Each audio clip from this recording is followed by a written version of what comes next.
नमस्कार प्रेक्षकांनो, ठरलं तर मग मालिकेच्या आजच्या म्हणजेच 18 एप्रिलच्या भागात आपल्याला एक जबरदस्त असा ट्विस्ट पाहायला मिळणार आहे. पण त्याआधी जर तुम्ही माझ्या चॅनलवर नवीन असाल तर चॅनलला प्लीज सबस्क्राईब करा. तर प्रेक्षकांनो, आता आपण पाहतो की अर्जुन असा मनातच विचार करतो की माझा मूड ऑफ असला की मिसेस सायली माझा मूड लगेच चांगला करतात. आता मला सुद्धा ते जमवलं पाहिजे. तर आता अर्जुन विचार करतो व सांगतो, सायलीला असं सांगतो की तुम्ही ही पूजा इथेच का करता. तर सायली म्हणते, म्हणजे मी आता या देवघरात पूजाही नाही करायची का. तर अर्जुन म्हणतो, अहो खाली एवढं मोठं देवघर असताना तुम्ही इथेच का पूजा करायची, आणि तसंही तुम्हाला सगळी कामं करायची परमिशन मिळाली आहे ना, मग तिथे जाऊन करा ना मस्त.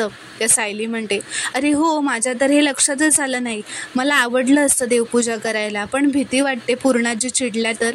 तर अर्जुन म्हणतो, अहो मम्मानी सगळी जबाबदारी तुम्हालाच दिली आहे ना, म्हणजे देवी आईजवळ दिवा लावण्याची जबाबदारी पण तुमचीच आहे. त्या सायली म्हणते, माझ्या लक्षातच आलं नव्हतं हे, मी आत्ताच जाते आणि देवी आईसमोर दिवा लावते. तर आता सायली गेल्यावर अर्जुन मनातच म्हणतो, मिसेस सायलीना किती छोट्या गोष्टींमध्ये आनंद मिळतो, खरंच त्यांच्यासारखं दुसरं कोणीच नाही आहे. तर आता अर्जुनला चैतन्याचा फोन येतो. तो म्हणतो, आपल्याला आश्रमात जाण्याची उद्याचीच वेळ मिळाली आहे. तर अर्जुनही आता खूप खुश झालेला असतो. तर आता अर्जुन चैतन्याला असं म्हणतो की माझ्या बायकोवर व तिच्या श्रद्धेवर पूर्ण विश्वास आहे. तू बघ, आश्रमात आपल्याला काहीतरी क्ल्यू नक्कीच मिळेल. तर आता इथे दुसरीकडे साक्षी कोणाशीच काही न बोलता शांत बसलेली असते. म्हणून आता महिपत साक्षीला म्हणतो, अगं साक्षी, तो साखरगावचा प्लॉट आहे ना, तो आता आपल्या हातात मिळाला आहे. तिकडे आता मस्त 3 मजलीची इमारत उभी करून टाकूयात. तर आता नागराज पण म्हणतो, तो आपला हायवेवरचा जो प्लॉट आहे ना, तो कसला भारी झाला आहे. मला वाटतं साक्षी, तूच पहिल्यापासून त्याला हँडल केलंस ना तो प्रोजेक्ट, खरंच खूप छान झाला आहे तो. असं म्हणत आता नागराज व महिपत साक्षीला बोलतं करण्याचा प्रयत्न करत असतात, तिचं कौतुक करून दाखवत असतात. महिपतसुद्धा म्हणतो, माझ्या पोरीने एखाद्या प्रोजेक्टमध्ये हात टाकला ना आणि तो सक्सेसफुल झाला नाही, असं कधी होईल का. लक्ष्मी आहे माझी ती. तर आता महिपत म्हणतो, बरं साक्षी, आज जे तुला आवडतं ना बटर चिकन, ते आपण करूया का तुझ्यासाठी. तर साक्षी आता एवढं सगळं बोलूनसुद्धा, एवढे प्रयत्न करूनसुद्धा महिपत व नागराजचे ती काहीच बोलत नसते, काहीच उत्तर देत नसते. तर महिपत आता रागातच साक्षीजवळ येतो व म्हणतो, अगं बोल ना घडाघडा, त्या अर्जुन सुभेदाराचे तुकडे करा आणि आपल्याच प्लॉटमध्ये गाडून टाका. आत्ता करून येतो, पण तोंडाने बोल, काहीतरी बोल, असं जोरात तिच्यावर ओरडत असतो. तर आता साक्षी जोरातच तिथून रागातच उठून तिच्या खोलीत निघून जाते, काही न बोलता. तर आता महिपतला खूपच राग आलेला असतो. तर नागराज त्याच्या जवळ येतो व म्हणतो, अरे महिपत, तिच्यावर चिडचिड करून काय होणार आहे. तर महिपत म्हणतो, हा राग तिच्यावरचा नाही आहे, अर्जुन सुभेदारावरचा आहे. त्याला मी असा ताणून मारणार आहे ना की त्याच्या डोळ्यासमोर तारे चमकतील, बघत राहा तुम्ही. तर आता नागराज म्हणतो, ए बाबा, आता अजून लफडी करू नकोस. आधी जी झाली आहेत ना, ती निस्तरता वाट लागते. आपल्याला ती हुशार वकील मिळाली नाही ना, तर काय खरं नव्हतं आपलं. तू नवीन काहीतरी कांड करून ठेवशील आणि हा तिला झेपणार नाही ना ते सगळं. मला माहिती आहे तुझा अर्जुन सुभेदारावर खूप राग आहे, पण आत्ता काही करू नकोस प्लीज. तर आता महिपत म्हणतो, मला माहिती आहे नागराज शेठ, आपण जो हेर पाठवला आहे ना त्यांच्या घरात, तो तर काहीच कामाचं नाही आहे. ती प्रिया सुभेदारीन झाल्यापासून कामाचा काहीच पत्ता नाही आहे. वर माज दाखवते. त्या प्रियाचं आधी काहीतरी करावं लागणार आहे. तर आता महिपत प्रियाला फोन करत असतो आणि प्रिया इथे दुसरीकडे अश्विनसोबत कारमधून बाहेर आलेली असते. ती अश्विन व प्रिया आता घरी जात असतात. तर आता अश्विन प्रियाला असं म्हणतो, आज देवदर्शन एवढं छान झालं ना, मम्मा डॅड किती खुश होते. तर प्रिया म्हणते, हो ना, त्यांच्या आनंदातच माझा आनंद आहे. तर अश्विन म्हणतो, आधी मला हे काहीच करावंसं नाही वाटायचं प्रिया, आता तू आहेस ना म्हणून सगळं करावंसं वाटतं, देवदर्शन घ्यावंसं वाटतं. तर आता तेवढ्यातच प्रियाला महिपतचा फोन आलेला असतो. तर प्रिया पटकनच अश्विनला दिसू नये म्हणून तो फोन तिथून उचलते. तर अश्विन म्हणतो, अगं हळू, एवढी का पॅनिक होतेस. तर प्रिया म्हणते, पॅनिक नाही होते, अरे हातातून सटक नेटवर्कला फोन. आता ती महिपतचा फोन कट करते. तर महिपत म्हणतो, बघितलं का नागराज शेठ, या पोरीचा माज किती येतो, ह्या पोरीने माझा फोनच ठेवून दिला. तर नागराज म्हणतो, अरे घरी असेल ती, सुभेदार असतील आजूबाजूला, कसा उचलेल. तर महिपत म्हणतो, तिला तिची अवकात दाखवून द्या नागराज शेठ. तर आता महिपत पुन्हा प्रियाला फोन करतो. प्रिया म्हणते, अश्विन मला ना एक महत्त्वाचा फोन येतोय, तर मला तो घ्यावाच लागेल. तर अश्विन म्हणतो, घे ना फोन. तर आता ती फोन उचलते. तर आता फोन उचलताच महिपत ते गाणं म्हणू लागतो, जेव्हा तिने तिला किडनॅप करून ठेवलेलं असतं आणि गोळ्या घालण्याची धमकी दिलेली असते, ते गाणं आता तो गाऊ लागतो. आणि आता ते सगळं प्रियाला आठवण करून देतो की कसं तो तिला किडनॅप करून पुन्हा गोळ्या घालू शकतो. तर आता प्रिया ते आठवून खूपच घाबरलेली असते. तर अश्विन म्हणतो, प्रियाला असा घाम आलेला असतो. अश्विन म्हणतो, अगं काय झालं प्रिया, तू इतकी टेन्शनमध्ये का वाटतेस, कोणाचा फोन आहे. तर प्रियाला आता काय बोलायचं सुचत नसतं. तर आता महिपत म्हणतो, काय प्रिया सुभेदारीन, तू लग्न झाल्यापासून लयच नवऱ्याकडून सेवा करून घेतेस वाटतं, आता तुझ्या डायरेक्ट बेडरूममध्येच यावं लागेल. येऊ का मग, मी तर यायला तयारच आहे. तर आता प्रिया अश्विनला नेटवर्क नसल्याचं नाटक करते व गाडी बाजूला एकीकडे थांबवायला सांगते आणि बाहेर येऊन महिपतशी बोलायला लांबच येते. आता बाहेर आल्यावर ती महिपतला असं म्हणते, तुम्ही मला सारखं फोन का करताय, मी आता अश्विनसोबत बाहेर आहे आणि त्याला संशय आला तर महिपत म्हणतो, बघ मी सांगितलेली कामं ना नीट करायची, घरात काही सापडलं की नाही ते सांग. तर प्रिया म्हणते, अहो आत्ता काय सापडणार आहे, अर्जुन आणि सायली माझ्यावर बारीक लक्ष ठेवून असतात. ती म्हणते, हे बघा माझं ठरलं आहे, माझा प्लॅन ठरला आहे, माझा प्लॅन ठरला आहे, तो म्हातारा उद्या घरी नसेल याची गॅरंटी देते तुम्हाला, चला आता माझा नवरा बघतोय, असं म्हणून ती पुन्हा जाऊन गाडीत बसते. तर आता प्रिया पुन्हा गाडीत येते. अश्विन म्हणतो, अगं तुझा चेहरा का एवढा लाल झालाय आणि कुणाचा फोन होता. तर प्रिया आता त्याला खोटंच सांगते की मैत्रिणीचा फोन होता, असं खोटं काहीतरी कारण सांगून त्याला आता सांगते की आता निघूयात का, आईबाबांना टेन्शन येईल आपल्याला उशीर झाला तर आता ते दोघेही तिथून निघतात. इथे दुसरीकडे सायली खाली तिच्या खोलीतून देवघरातली मूर्ती खाली घेऊन येत असते व खालच्या देवघरात ठेवायला जात असते. तेवढ्यातच आता पूर्णाची, कल्पना, प्रताप आणि प्रियासुद्धा आलेले असतात.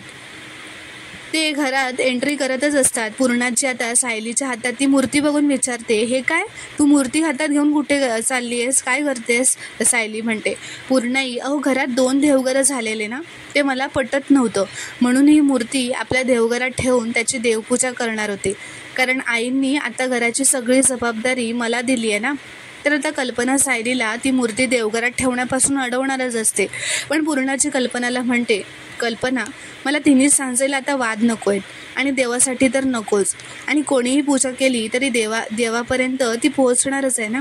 तर आता सायली सगळ्यांना देवघरापाशी बोलावते व दिवा लावते आणि पूजा करते. सायली हात जोडून देवाला असं म्हणते, देवी आई, मला आज सगळ्यांसोबत देवळात नाही जाता आलं, पण आज दिवा लावताना सगळे माझ्या पाठी उभे होते, ही तुझीच कृपा आहे. तर आता सायली सगळ्यांना प्रसाद वाटते. प्रियाला प्रसाद वाटताना ती असं म्हणते, प्रिया हा घे प्रसाद, देव तुला सद्बुद्धी देव. तर आता प्रिया मनातच म्हणते, हिला खूपच वाचा चढली आहे, मी हिच्या बापाला बाहेर काढलं ना की आपोआप सरळ होईल, पण कुठे गेलाय, कुठे हा म्हातारा, कुठे दिसत तर नाही आहे, असं म्हणत आता प्रिया बाजूला जाऊन उभी राहते. तर आता सायली विमलशी जेवणाबद्दल बोलतच असते, तेवढ्यात पूर्णाजीला खोकला लागतो व पूर्णाची खूपच खोकायला लागते. त्यांना खोकल्यामुळे ठसका लागलेला असतो. सगळे त्यांना हॉलमध्ये बसवतात. सायली म्हणते, पूर्णाजी, मी तुमचं खोकल्याचं औषध घेऊन येऊ का तुमच्या खोलीतून, असं म्हणून ती औषध घ्यायला जाते. तर आता सायली ते औषध आणून पूर्णाजीला भरवते. तर पूर्णाजी म्हणते, घसा खूपच दुखतोय. तर आता प्रताप सायलीला असं म्हणतो, सायली, मागच्या वेळी पूर्णाजीला खोकला लागला होता तेव्हा तू काढा केला होतास बघ, आत्तासुद्धा करतेस का प्लीज. तर सायली म्हणते, हो करते ना बाबा, लगेच करून आणते. तर आता सायली काढा करायला किचनमध्ये येते. सायली विमलला म्हणते, तुळस घेऊन येता का बागेतून. तर आता सायली फटाफट तो काढा बनवते आणि पूर्णाजीला प्यायला देते. तर आता काढा पिल्यावर पूर्णाजी म्हणते, थोडं बरं वाटतंय आता. तर प्रताप म्हणतो, मला माहिती होतं या काढ्यानेच तुला बरं वाटणार आहे. अगं आम्ही कितीही औषधं बनवली ना तरी कधीतरी आजीबाईचा बटवाच कामाला येतो. इथे प्रिया मनात विचार करते, म्हातारीच्या खोकल्याच्या आवाजाने तरी मधुभाऊ बाहेर यायला हवे होते, कुठे गायब, कुठे आहे हा म्हातारा. तर कल्पना आता तन्वीला म्हणते, तन्वी, तू पूर्णाईंना आता त्यांच्या खोलीत घेऊन जातेस का. तर तन्वी म्हणते, हो, हा एक मेसेज पाठवून झाला की लगेच घेऊन जाते. तर कल्पना म्हणते, बरं असू दे, मीच घेऊन जाते. तर सायली म्हणते, आई मी गरम पाणी पाठवते पूर्णाजींच्या खोलीत. पूर्णाजी ते पाणीही प्या तुम्ही. तर प्रताप आता म्हणतो, सायली काढा केलास ना त्यासाठी थँक्स. तर सायली म्हणते, बाबा अहो थँक्स काय त्यात. तर आता पूर्णाजी त्यांच्या खोलीत जाते. प्रिया मनातच असं म्हणते, एवढासा काढा काय केला, त्यात थँक्स काय म्हणण्यासारखं आहे. हे सगळे ना एक एक करून विरघळणार नाही ना, हे बघायला हवं. तर आता सायली वर खोलीत येते आणि ती खूपच खुश असल्यामुळे आता अर्जुनसोबत ती जोरातच फिरकी घेते व म्हणते, अहो आज मी खूप खुश आहे. ती खाली काय काय घडलं ते सगळं अर्जुनला सांगते की कसं घरच्यांनी तिला देवपूजा करू दिली, तिच्या हातून प्रसाद खाल्ला, बाबांनीही तिला पूर्णाजीसाठी काढा करायला सांगितला, हे सगळं अर्जुनला सांगते. तर अर्जुन म्हणतो, आणि एवढ्यानेच तुम्ही एवढे खुश झालात. तर सायली म्हणते, अहो ते पण काही कमी आहे का.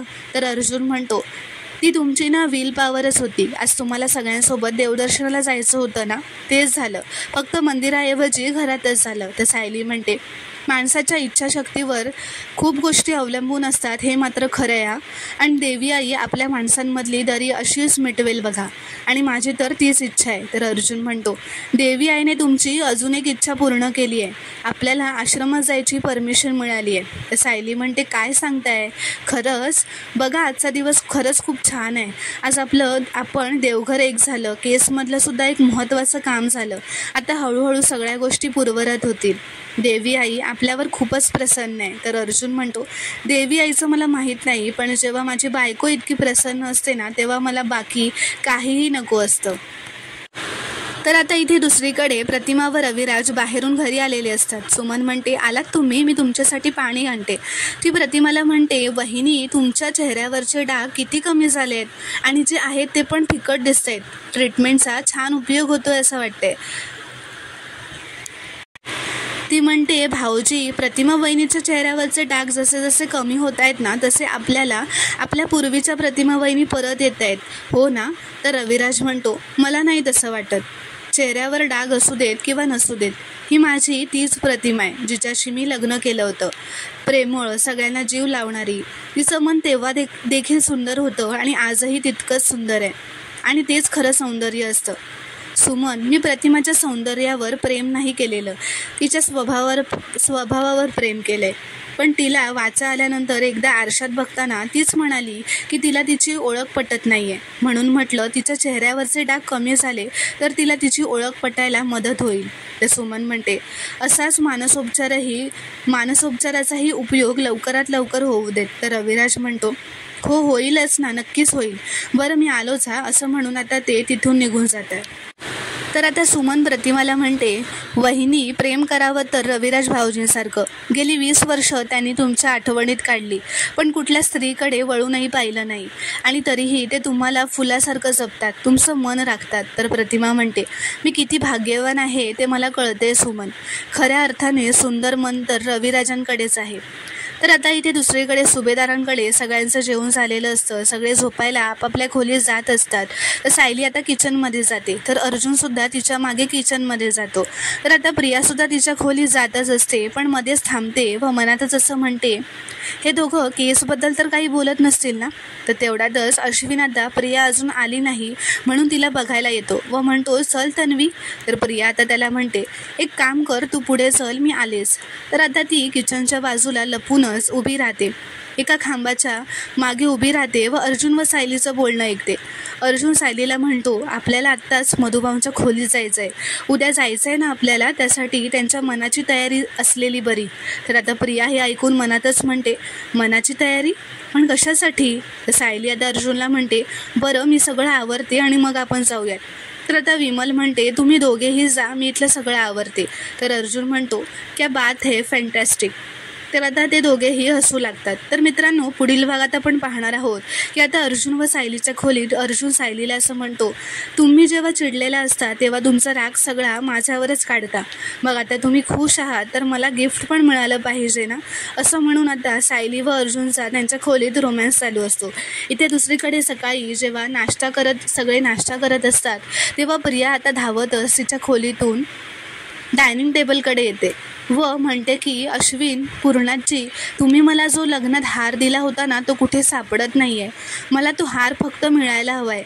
मग त्याच्यासाठी सगळ्यांच्या खोल्या तपासाव्या लागल्यात ना तरी चालेल. तर कल्पना आता असं म्हणते, अश्विन तू अर्जुनची खोली तपास. तर मित्रांनो, पुढील भागात आता काय घडणार हे पाहणं खूपच इंटरेस्टिंग ठरणार आहे. व्हिडिओ पूर्ण बघितल्याबद्दल धन्यवाद. व्हिडिओ आवडल्यास कॉमेंटमध्ये नक्की कळवा व चॅनलला प्लीज सबस्क्राईब करा.